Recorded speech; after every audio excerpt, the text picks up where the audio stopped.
Yo guys, what's going on? BFViking here, and today I'm going to be giving some of the newer Battlefield players who may have got the game for Christmas some very valuable tips, which will just make you an overall better player. So, getting straight into this list with number 1 here, which is don't spend your war bonds as soon as you get them, mainly because most of the weapons you unlock earlier on in the game just aren't all that great compared to some of the other guns that you'll unlock later down the line. I'd say find the class that suits you the best and concentrate on playing with that class for your earlier levels, so you'll be ranking up a lot faster and getting as much war bonds as possible. Another great way to get the new weapons is by completing assignments, which when completed will reward you with a new weapon, and they don't require any war bonds to unlock.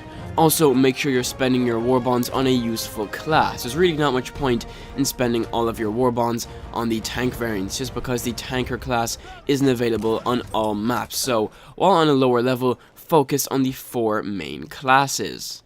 Number 2 on this list is in relation to soldiers on horseback, and I see countless players making the mistake of shooting at the horse instead of the player on the horse. First of all, the horse has much more HP, which means killing the horse will take much longer than killing the person riding it. So always aim for the horse rider, as they are much more easier to kill. Secondly, if you find yourself in this situation where the horse is charging right towards you, get out of the way and go prone, as then you'll be out of the reach of the horse rider's sword. When the enemy has passed on the horse, get up and start firing back, and you'll get the kill on the horse rider very easily.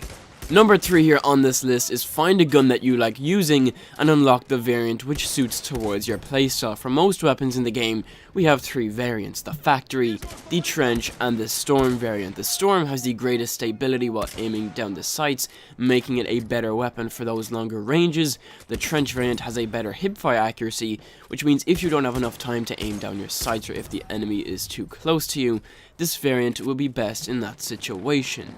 And then we have the factory variant, which is in between, but I would highly recommend against purchasing the factory variant. So find out how you like to play.